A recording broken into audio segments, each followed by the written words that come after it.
Bem forte ao Senhor, recebendo o pastor Anderson.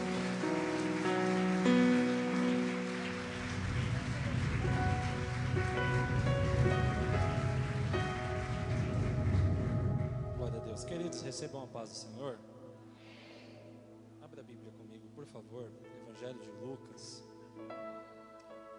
capítulo 24.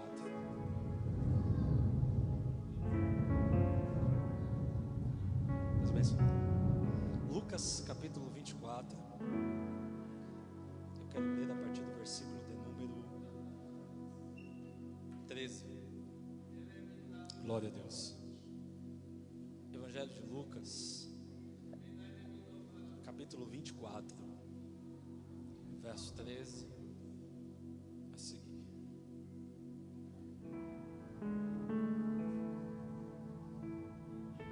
Jesus está presente, e quando Ele está presente, a sua glória ela é manifesta. Tem gente que acha que Deus só opera de uma forma. Deus opera de tantas formas. E enquanto você estava adorando, enquanto o pastor estava ministrando, Deus ele estava agindo de formas totalmente diferentes. Sabe por que Deus faz coisas diferentes? Para justamente quebrar o nosso pensamento de achar que a gente conhece Deus. A gente só conhece aquilo que Ele permite a gente conhecer. E a partir do momento que alguém acha que conhece Deus demais, Deus começa a fazer coisas totalmente novas. E coisas novas é a especialidade de Deus. Deus nunca vai repetir absolutamente nada. Até o que Ele traz de novo, traz de uma forma diferente. Até o que você tinha e perdeu, Ele te traz de volta para a sua mão de uma forma diferente. Quem achou Lucas capítulo 24, verso 13, diga amém. Quem não trouxe Bíblia, olha para o telão, a gente lê por ali. E eis que no mesmo dia, iam dois deles para uma aldeia que distava de Jerusalém 60 estágios, cujo nome era Emaús, verso 14. E iam falando entre si tudo aquilo que havia sucedido. Deus abençoe. E aconteceu que indo eles, falando entre si e fazendo perguntas um ao outro, o mesmo Jesus se aproximou e ia com eles. Mas os olhos deles estavam como que fechados, para que eu não conhecesse. E ele lhes disse: que palavras são essas que caminhando trocai entre vós? E por que estáis tristes? E respondendo um, cujo nome era Cleófas, Senhor, dizendo: és tu peregrino em Jerusalém e não sabe as coisas que têm sucedido nesses dias? E ele, Jesus, perguntou: quais? E eles responderam: as que dizem a respeito de Jesus o Nazareno, que foi homem profeta, poderoso em obras e palavras, diante de Deus e de todo o povo. E como os principais dos sacerdotes e os nossos príncipes o entregaram à condenação de morte e o crucificaram. Glória a Deus. Versículo de número 25. E ele lhe disse: ó nécios e tardios de coração, para crer em tudo que os profetas disseram. Porventura, não convinha que o Cristo padecesse estas coisas e entrasse na sua glória?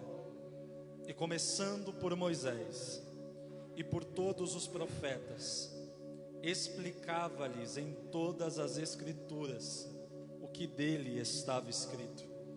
Então chegaram à aldeia para onde iam, Emaús, e ele, Jesus, fez como que ia para mais longe. E eles o constrangeram, dizendo: fica conosco, porque já é tarde e já declinou o dia. E entrou Jesus para ficar com eles. E aconteceu que, estando com eles à mesa, tomando pão, o abençoou, o partiu e lhe deu. E abriram-se-lhes então os olhos e o conheceram, mas ele desapareceu. Verso 32. E disseram um para o outro: porventura não ardia em nós o nosso coração, quando pelo caminho nos falava e nos abria as Escrituras? E na mesma hora, levantando-se, tornaram para Jerusalém. Acharam congregados 11 e os que estavam com ele, os quais diziam: ressuscitou verdadeiramente o Senhor. Amém? Glória a Deus. Queridos, eu sei que você já ouviu alguém pregar sobre isso. Eu sei que você já leu sobre isso. Eu sei que você que está no templo, está em casa, já teve o privilégio de ouvir alguém contar essa história. Mas eu gostaria de alguns minutinhos da sua atenção para compartilhar algo que está no coração, que Deus ministrou dentro do meu coração. É um domingo. É um domingo diferente. É um domingo que o ambiente espiritual se moveu, se mexeu. É um domingo que traz esperança. Que domingo é esse, pastor? É o domingo da ressurreição. Todos nós conhecemos a história. A irmã Maria acorda bem cedo no domingo. Ela pega suas especiarias, seus perfumes, e ela disse: eu vou até o sepulcro de Jesus. E eu sei que eu preciso achá-lo. Quando ela chega de frente com o túmulo, a grande pedra que foi posta está removida. Ela se assusta. Ela é tomada, Lucas, de um grande temor no coração. E ela começa a gritar. Ela olha para o anjo, que ela enxerga do lado da pedra. E quando ela vai pronunciar uma palavra, uma pergunta: cadê? Onde ele está? Onde está Jesus? O próprio anjo dá uma resposta sem ela perguntar: mulher, por que procuras dentre os mortos aquele que está vivo? Naquele momento, a dúvida que tinha, ou um pouco de dúvida que tinha no coração de Maria, sai, porque ela foi na esperança de achar um Cristo vivo, não um Cristo morto. Ela sabia muito bem as palavras que Jesus havia proferido a respeito da sua morte. Quais foram essas? Cristo disse: é necessário que o Filho do Homem padeça, é necessário que o Filho do Homem seja entregue aos malfeitores, é necessário que o Filho do Homem seja morto, mas da mesma forma que ele foi morto, ele irá ressuscitar. Maria, ela creu nisso aqui, ela acreditou, tanto que ela acreditou tanto nessa palavra, que os 11 que eram realmente para acreditar estavam presos dentro de uma casa com medo. E a irmã Maria, que conheceu Jesus durante o seu ministério, ela acredita tanto que ela nem passa na casa onde os discípulos estão, ela vai direto no túmulo, porque ela sabe que ela vai achar quem ela está procurando. Ei, deixa eu começar a pregar. Eu prego para pessoas que ainda conhecem a voz do seu amado. Eu ainda prego para pessoas que ainda sabem quem é aquele que governa, aquele que opera, aquele que faz. Tanto que nesse lugar não tem pessoas que vêm aqui achando que o homem vai fazer, que alguém vai fazer, que alguém tem capacidade. Não, ninguém aqui tem capacidade de fazer nada. Foi falado muito bem pelo nosso pastor. Mas tem alguém nesse culto que tem todo o poder para fazer, tem toda a capacidade para fazer, tem toda a autoridade para fazer. Ele tem todo o poder para realizar. E sabe de uma coisa? A vontade de Deus, ela é tão perfeita e ela é tão agradável, porque às vezes Deus olha para mim e para você e fala: hoje eu quero te abençoar, eu vou te dar um sim diferente. Essa mulher foi para o sepulcro achando que ele estava vivo, e na certeza que ele estava vivo, ela ouve uma palavra que ele realmente está vivo, mas quando ela dá um 360, ela enxerga alguém que está tomando conta do jardim. Ela grita: ei, jardineiro, onde está o meu mestre? O que me acha interessante, pastor, por que você está falando isso? Para entrar nisso aqui. Ela olha o jardineiro e ela não sabe quem é Jesus. Ela não reconhece.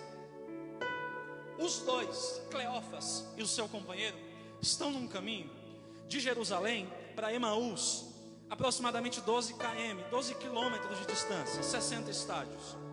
E nesse caminho, que não é muito longo, mas também não é muito perto para um caminho a pé, eles estão com tristeza no coração. A tristeza toma conta, porque dentro do coração dos dois, Jesus morreu. E até agora ele não apareceu.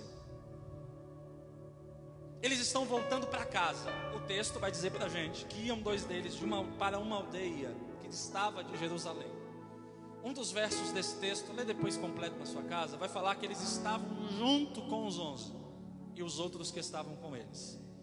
Então os dois aqui não são duas pessoas ignorantes. Eles sabem muito bem quem é Jesus. Eles sabem o poder. Eles sabem os passos. Eles conhecem o falar.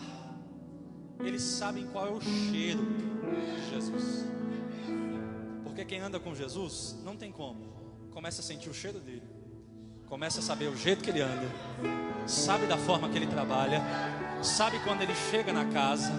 Sabe quando alguma coisa está estranha e convida ele para entrar dentro da casa.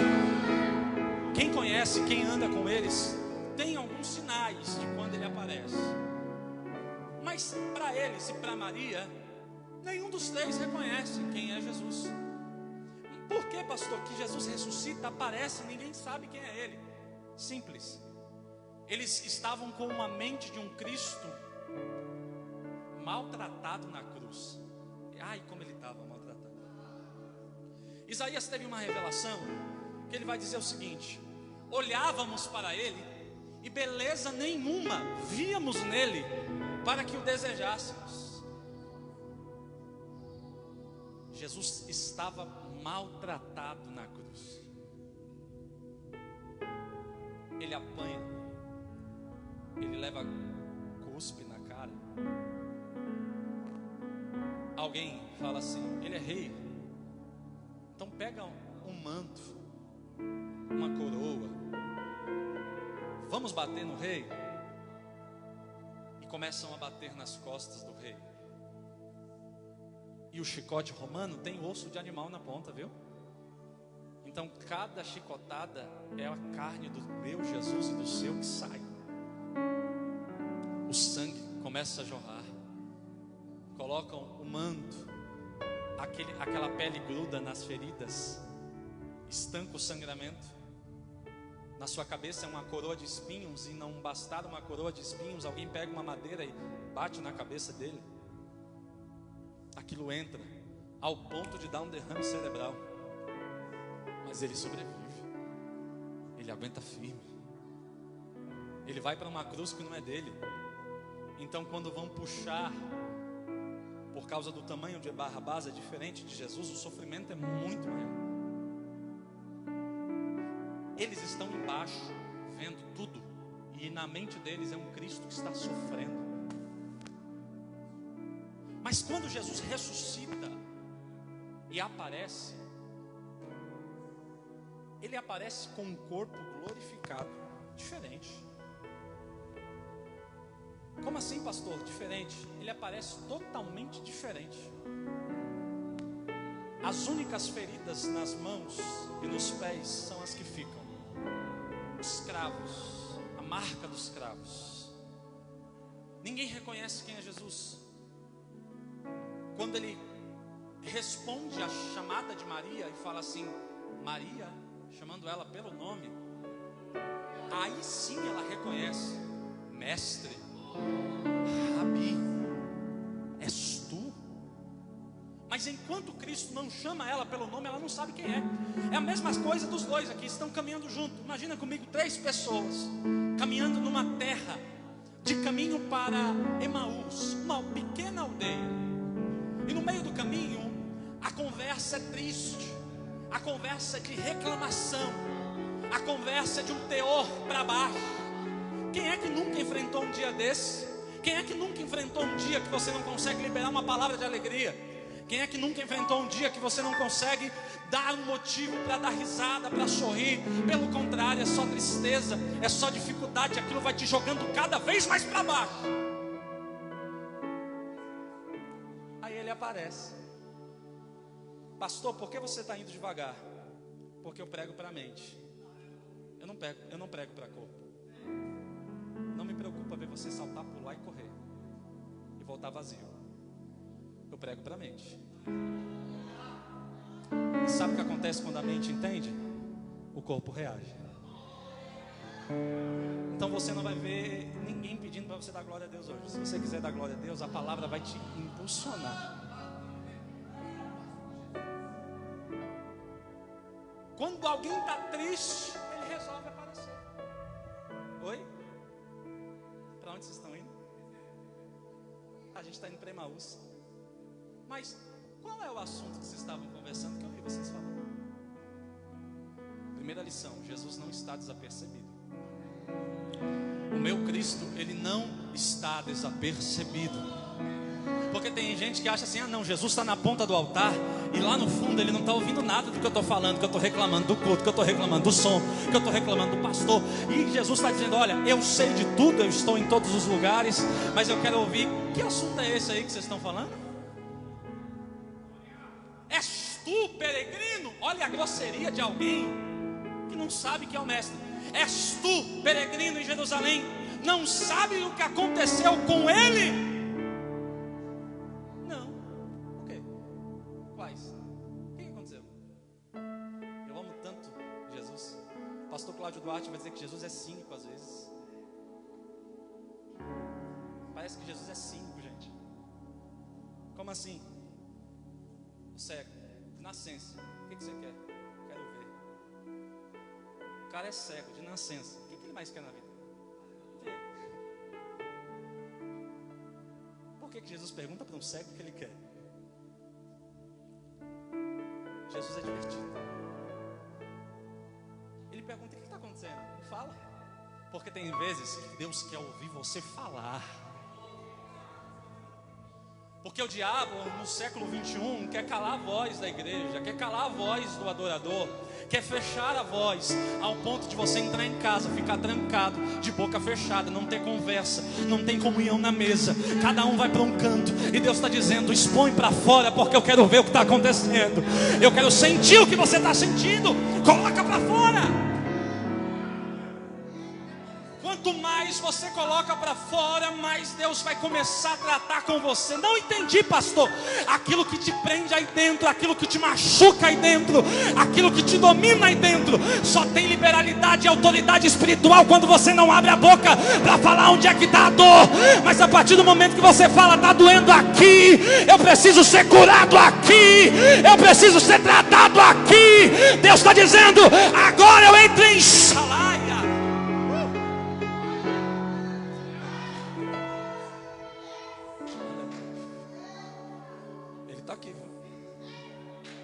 Presente. Então, quando eu falo onde está a minha dor, ele age de uma forma mais rápida. Sim. Então, quando Jesus pergunta o que está acontecendo, eles olham para Cristo e falam assim: mestre, olha, você não está sabendo? És tu peregrino em Jerusalém? Não sabe o que está acontecendo? Eu vou te contar. O Cristo, olha isso, Jesus o Nazareno, o profeta, eles estão conhecendo e exaltando o Cristo como um grande profeta, poderoso em obras e em palavras. Olha isso. Além de ser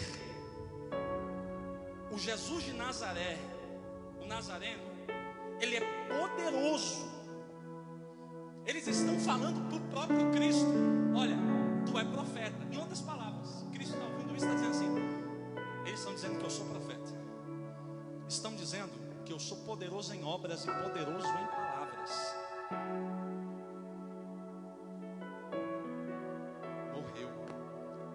e disse que ia ressuscitar, e até agora nada. Alguém disse que viram ele por aí. Uma das mulheres, olha ela aí, Maria, disse aos discípulos que ele está vivo, mas ele não apareceu para a gente. Cristo, ouvindo aquilo, vai chegando mais perto, quando de repente ele dá um grito: ó nécios e tardios de coração. Sabe o que Jesus está dizendo?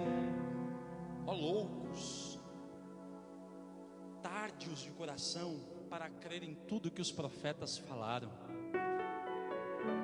Aí quando eles vão respirar, Cristo continua, e o texto diz: porventura não era necessário que o Cristo padecesse e entrasse na sua glória? E ele começa de novo, e começando por Moisés. Gente, olha isso aqui. Imagina Moisés lá no Êxodo, e começando por Moisés e todos os profetas. Ele percorreu o Antigo Testamento inteiro e chegou até João Batista. Pastor, não entendi. Cristo disse para eles: o forasteiro, o peregrino: ei, nécios, não era necessário que ele padecesse e ressuscitasse? Ele não é o pão vivo que desceu do céu? Porque para Moisés descia maná, todo dia de manhã tinha maná, o alimento diário de Israel no deserto, maná. Mas o Cristo, esse que você falou que padeceu, ele não é só um maná, ele é o pão vivo que desceu do céu. Ele continua pregando, falando sobre todos os profetas. E eu imagino quando ele chega perto de Isaías e fala assim: Isaías, você lembra o que Isaías falou dele? Ah, mais ou menos. Pois é, Isaías disse que ele seria conselheiro, Deus forte, Pai da eternidade, Príncipe da paz. O que mais que Isaías falou dele? Isaías disse que nasceria um rebento de Jessé. Isaías falou assim, que o Emanuel, na minha Bíblia e na sua está entre parênteses, Deus conosco. Deixa eu revelar um mistério para você. A Bíblia foi escrita no original, no grego, no hebraico, e nas traduções do grego para o hebraico, para o português, para o inglês, perde-se algumas coisas. Emanuel é uma delas. A gente canta, a gente prega, Deus conosco, Deus conosco, Deus conosco. Só que a raiz da palavra Emanuel, En quer dizer Deus, Manuel quer dizer em nós. Como assim, pastor? Não é só Deus conosco, não. É algo muito mais além do que isso. Não é só Deus conosco, porque Deus conosco, tem gente que coloca então vamos, tem gente que coloca a Bíblia aberta em cima da estante e fala: Deus está aqui. Tem gente que coloca umas estátuas meio estranhas lá em cima da parede e fala: Deus está aqui. Para eles isso é Deus conosco, para a gente é diferente. Além de ser um Deus conosco, é Deus está em nós. Dá para você olhar para alguém essa noite, dar aquele sorriso, mesmo que de máscara, vai subir um pouco o olhar, o olho vai fechar. É reação do mundo que a gente está vivendo. Mas olha para ele e fala assim: eu olho nos seus olhos. Diga bem forte: eu olho nos seus olhos e eu vejo Deus em você. Não, se ele deu glória a Deus, ele entendeu. Diga de novo: eu olho nos seus olhos e eu vejo Deus em você. Eu não olho no olho do pastor Daniel e vejo ele. Eu não olho no olho do Lucas e vejo ele. Eu não olho no olho do Bruno e vejo ele. Eu não olho no olho da igreja hoje e vejo pessoas comuns. Eu olho no seu olho e eu vejo Deus habitando dentro de você. Pastor, onde está isso na Bíblia? Paulo vai dizer: vós sois templo e morada do Espírito Santo. Ele habita, ele mora, ele está dentro, e daí ele não sai.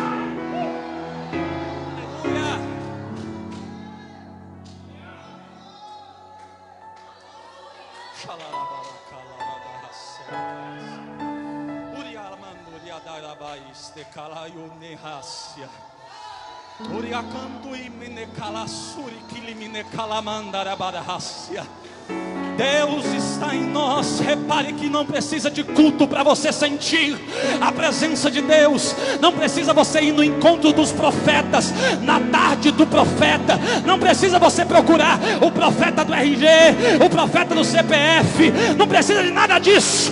Precisa somente você falar: Deus, cheguei, estou aqui, pode falar, que o teu servo ouve. Deixa eu ver quem está sentindo a presença de Deus aqui. Deixa eu ver quem está sentindo a presença de Deus. Por um momento, por 10 segundos, eu te dou essa liberdade. Levante a sua mão. Declare alguma coisa bonita para Jesus. Cada um tem uma forma de adoração. Tem gente que chama ele de lindo, então chama ele de lindo. Tem gente que chama ele de maravilhoso, então chama. Mas adore a ele nesse instante. Eu te dou alguns momentos para você externar a sua gratidão. Ei, quem é grato adora, quem é grato glorifica, quem é grato externa, quem é grato levanta a mão.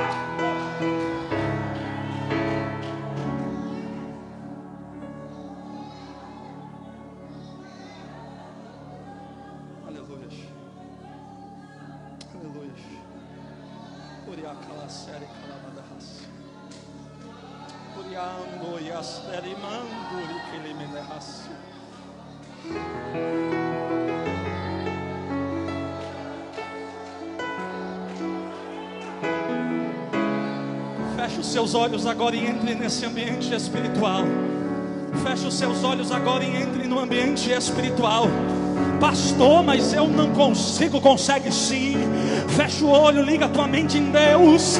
Deus está bradando na alma de alguém e está dizendo: chega de uma vida vazia, chega de uma vida mais ou menos, chega de uma vida cristã medíocre. Eu vim para que tenham vida e vida em abundância. Recebe essa palavra.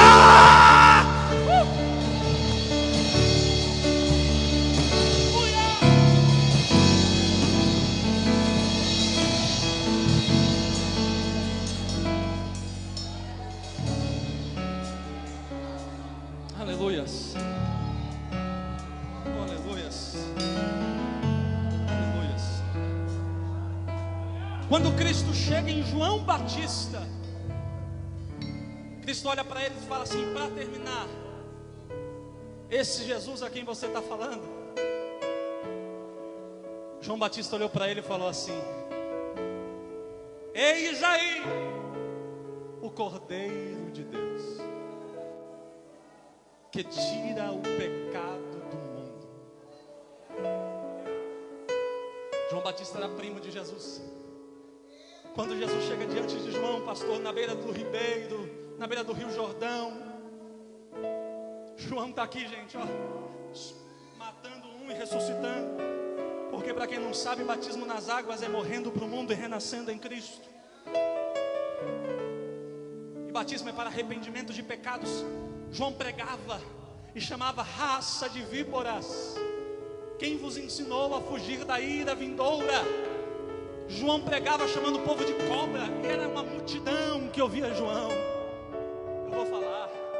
Aí tem momentos hoje que alguém fala uma palavra mais dura, aí a gente sai, vai para casa com um bico desse tamanho, falando assim: mas por que ele falou desse jeito? Palavra em cima do altar, além de palavra, é algo chamado decreto. A palavra que sai de cima desse altar não é palavra de poesia, não é palavras de massagear ego, não. Talvez algumas igrejas infelizmente transformaram o altar em coachings gospel, Mas desse altar aqui ainda continua sendo palavra, continua sendo boca de Deus para falar com alguém. Quando Jesus chega de frente com João, Jesus está pregando para eles, dizendo assim: olha, João Batista olha para ele e fala assim: eu não sou digno de tirar as sandálias dos teus pés. Eu não sou digno de tirar as tuas alparcas. Imagina batizar você. Jesus olha para João e fala assim: João, faça porque é necessário. Quando Jesus batiza João, perdão, contrário, quando João batiza Jesus, que a pomba desce do céu, uma pomba branca pousa sobre ele. A multidão está olhando e dizendo: o que está acontecendo, gente? A gente nunca viu isso no batismo. A gente nunca viu isso no batismo de João. Sempre teve pregação, sempre teve batismo, mas nunca teve pomba descendo do céu. Era uma voz que estava vindo junto com a pomba, e a voz dizia: este é o meu filho amado, a quem eu me comprazo.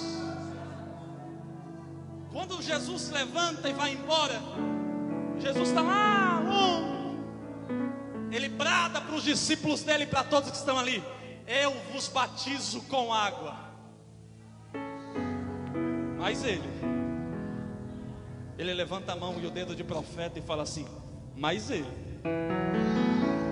vos batizará com Espírito Santo e com fogo. Pastor, não entendi. Batismo no Espírito Santo, revestimento de poder, capacitação divina. É algo sobrenatural que Deus capacita quem Ele quer. Para que é o fogo? Para queimar a impureza, para queimar o pecado, para consumir o holocausto. Não entendi. Jesus essa noite está dizendo: eu estou caminhando no meio da casa e eu vim aqui para batizar com o Espírito Santo. Eu vou capacitar você, eu vou te dar unção, eu vou te dar dom espiritual, eu vou te encher, eu vou te renovar, e eu vou mandar fogo. Para quê? Para queimar. Vai queimar esse pecado, vai queimar a impureza, vai queimar o pensamento torpe. Queima!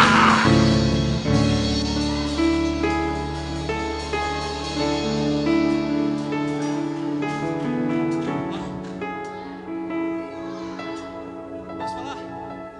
Jesus pregou a tarde inteira, e diz o texto: e o sol já se declinava. Aí tem gente que olha assim e fala: nosso pregador hoje passou 10 minutos do horário. Jesus não tinha tempo, a mensagem dele foi tão grande. Mas é diferente quando é mensagem com conteúdo ou mensagem sem conteúdo. A palavra de Jesus é tão bonita, é tão linda, que quando o sol está declinando, a Bíblia diz: e fez ele com que ia embora.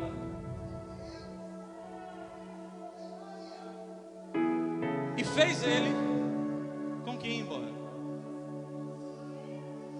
Imagina aqui comigo, está Jesus, Cleófas e o outro dos rapazes. Ele olha para cima e vê o sol declinando. Ele termina de pregar, e aí ele fala: eu vou embora. Já falei o que tinha que falar, eu vou embora. Aí a Bíblia diz, Lucas, que fez ele que ir embora.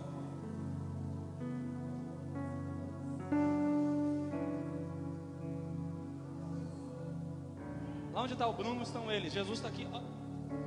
Um abraço. Se fosse o pastor Ednir, fica bem, vou embora. Aí diz o texto que um olha para o outro e fala: rapaz, a gente não pode deixar ele embora não. O que me assusta é a minha geração que ouve Jesus pregar, e na hora que ele faz um charme para ir embora, tem gente que deixa ele ir.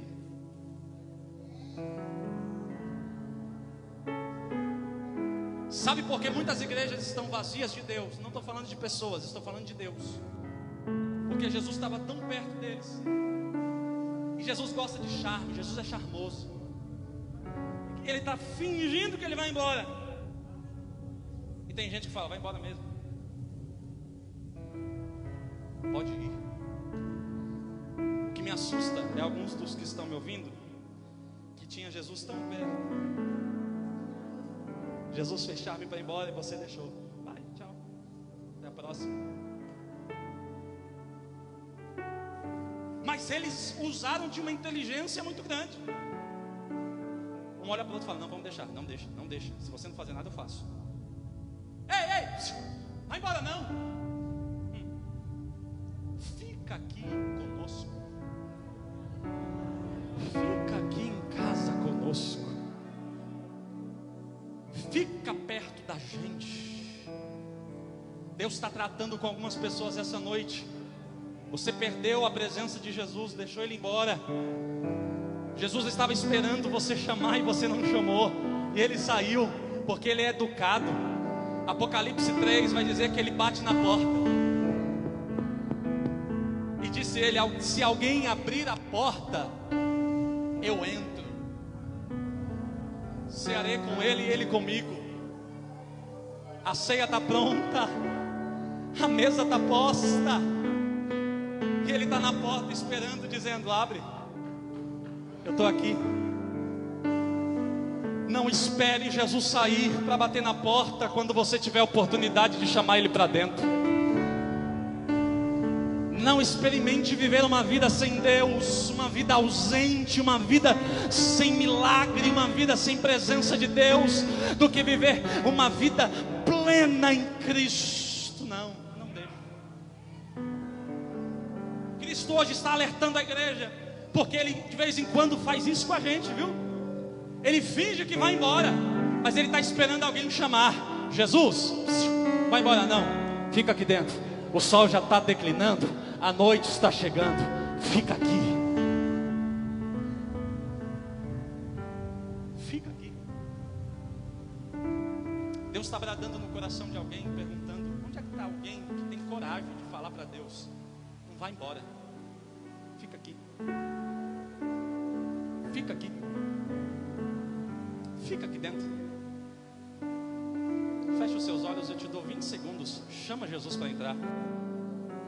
Isso.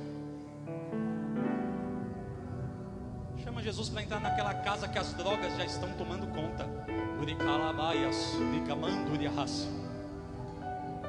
Chama Cristo para entrar dentro daquela casa que o álcool já está dominando há muito tempo. Chama Jesus para entrar na vida daquele homem que bate em você, que ameaça teus filhos.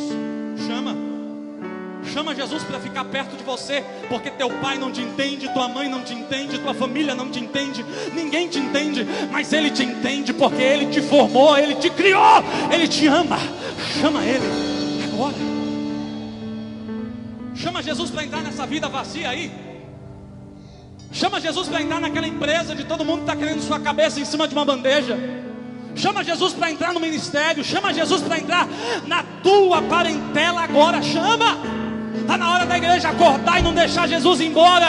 Ele está fingindo que vai, mas se você deixar, ele vai mesmo. Mas aqui tem alguém que chama pela presença. Aleluia. E eu encerro.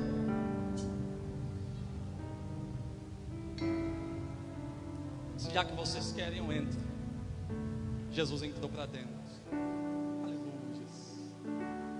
Quando Jesus está entrando, um olha para o outro, pastor, e fala assim: essa presença, tem algo diferente nesse homem aí. A gente quer ele perto. Que presença gostosa é a presença desse homem. Não, vai embora, fica aqui. Como é bom estar perto de você, fica aqui. A mesa está posta. Cristo pega o pão.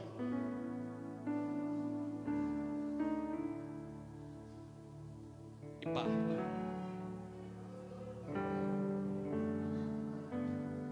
Quando ele parte o pão, Lembra do texto que a gente leu? E eles estavam com os olhos fechados e não sabiam que era Jesus. Igual Maria. Quando Cristo pega o pão, levanta. Pai, imagina essa cena comigo. Graças eu te dou. A mesma coisa que ele fez na sua última ceia. Eu te dou graças. E o Senhor Jesus, na noite que foi traído, tomou o pão. E tendo dado graças, o partiu e disse: tomai, comei. Este é o meu corpo que é partido por vós. Fazei isso em memória de mim.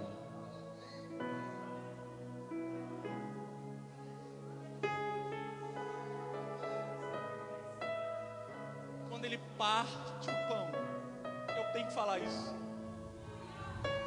Até na traição, Jesus está compartilhando alguma coisa com alguém. Até sendo traído, até sendo trocado por 30 moedas de prata, ele está pegando o pão e olhando para o traidor e falando assim: amigo, come desse pão. Esse pão é o meu corpo, come. Não adianta você revidar as traições com outras traições. Não adianta você revidar traição com fúria, com ódio, com mágoa. Compartilha aquilo que Deus colocou na tua mão. Tem pão de Deus para alguém aqui essa noite.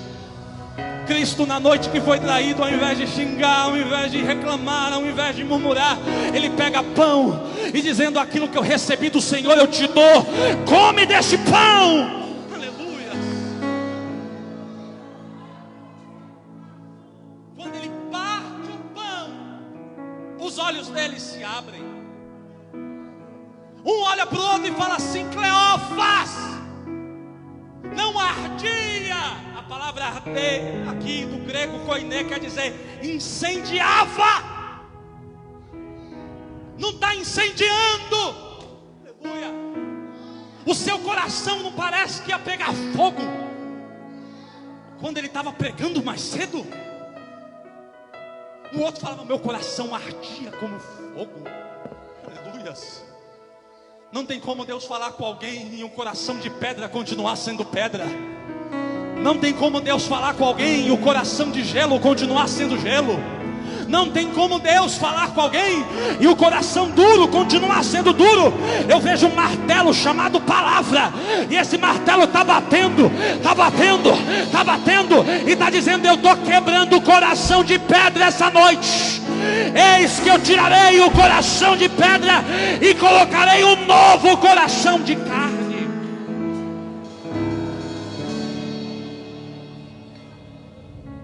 Não ardia o nosso coração. Quando eles olham um para o outro e falam assim: ardia. Ai meu Deus. Só mais uma e eu entrego o microfone. Olha para dentro de você.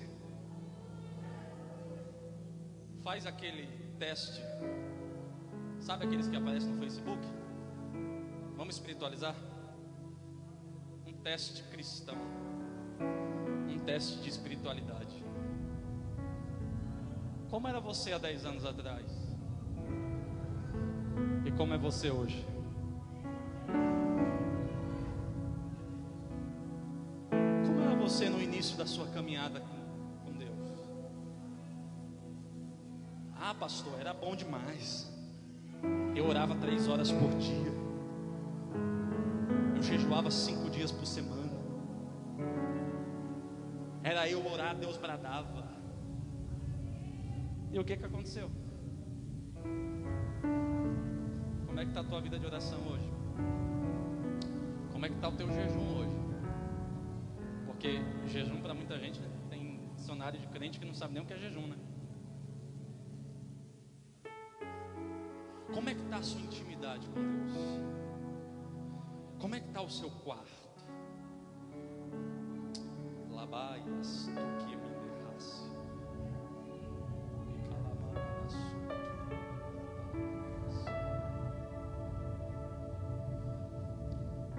Hoje, para você sentir, o pastor, o pregador tem que apelar. O pastor Ednei falou uma coisa aqui que é verdade. A gente anda por muitas igrejas, tem hora que você tem que suar a camisa para o povo entender que Deus ama eles. Mas a gente no primeiro amor não precisava disso. Alguém olhava para você e para mim e falava assim: olha, Jesus te ama. Era a lágrima que não parava nesse olhar, não era? Quando alguém olhava e falava assim: olha, Deus vai te levantar. O coração parecia sair pela boca de tanta euforia. Eu olho para a igreja e eu vejo a noiva. Cantares capítulo 5. O noivo está na porta. Deixa eu entrar. Deixa eu entrar. A noiva está dormindo, Lucas, e ela acorda. Ela ouve lá no fundo o noivo, o amado, dizendo: abre, minha amiga, minha noiva, minha amada. Ela olha e fala assim: eu já tirei a minha roupa, como eu vou me levantar para abrir a porta para você? Uma igreja que se despreparou com o tempo e resolveu dormir. Mas ele está na porta. Abre a porta, deixa eu entrar. Está frio aqui fora, deixa eu entrar. Ele toca a mão na fechadura, e das suas mãos gotejam mirra. A fechadura da porta fica toda molhada de mirra, óleo, unção. De tanto ele bater na porta, ela levanta, se veste. Quando ela põe a mão na fechadura, ela sente o cheiro. Meu amado está aqui. É igual alguns que estão me ouvindo aqui hoje. Senti um pequeno arrepio. Qual que é arrepio? Lembrou lá? De anos atrás. Ele está aqui comigo. Aí quando ela abre a porta, cadê ele? Cadê o mestre? Cadê o noivo? Cadê o amado? O amado bate, o amado chama, o amado insiste. Mas tem uma hora que ele desiste.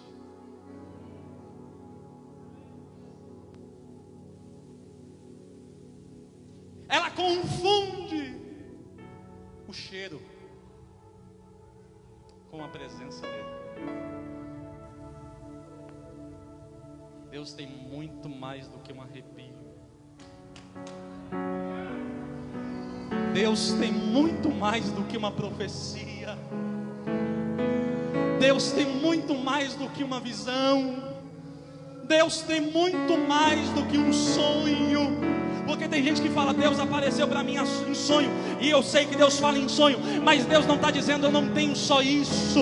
Eu tenho uma vida inteiramente ampla e abundante na graça, na presença e no conhecimento de Deus.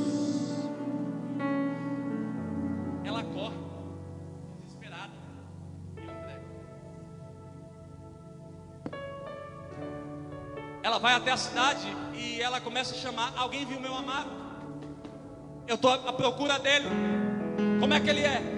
Ah, ele é grande, ele é alvo, ele é rosado, ele tem um cabelo crespo. Porque a noiva conhece muito bem o noivo. Só que mesmo assim deixou o noivo ir embora. Ela apanha, é espancada. É você, sou eu. Deus essa noite está dizendo: eu quero tratar com a minha noiva. A minha noiva que caminhava tanto comigo. Sabe aquele do Baruch? Jardim? A minha noiva que caminhava tanto comigo. Tanto. A gente andava tão perto, né? A gente sentia um outro tão pertinho. Era tão gostoso quando você falava com Deus aqui e Deus respondia do lado de cá. Não é assim, meu filho, é desse jeito. Não era tão bom quando você orava em casa, chegava no culto, Deus falava? Não era tão bom quando você saía de casa triste, no meio do caminho, vindo para para cá, você já se alegrava lá, não precisava ninguém dar uma palavra de ânimo. Você já chegava aqui com um sorriso no rosto, e quando alguém chegava triste, você era o primeiro a oferecer um abraço. Mas assim como Adão se perdeu no jardim, alguns de vocês se perderam. Oh, meu Deus. E Deus te trouxe aqui para você fazer uma coisa. Está na hora de você se achar dentro dessa sua bagunça. Eu não posso entregar esse microfone porque Deus bradou aqui dentro. Essa palavra é para você, que como um Adão, perdeu. Como uma noiva, perdeu. Como os dois, quase perdeu. Ele quase foi embora. Mas você está aqui. E Deus está dizendo: eu quero fazer uma nova aliança. Pastor, Deus falou comigo e eu quero hoje fazer uma nova aliança com Deus. Só levante a sua mão. Não precisa vir aqui na frente. Alguém vai até você e a gente vai orar. Pastor, eu me afastei. Pastor, eu estou desviado. Desviado não. Quem está desviado é Satanás, que para ele não tem volta. Mas talvez para alguém que está me ouvindo, está dizendo: eu deixei, vacilei, caí. Mas Deus está te dando uma oportunidade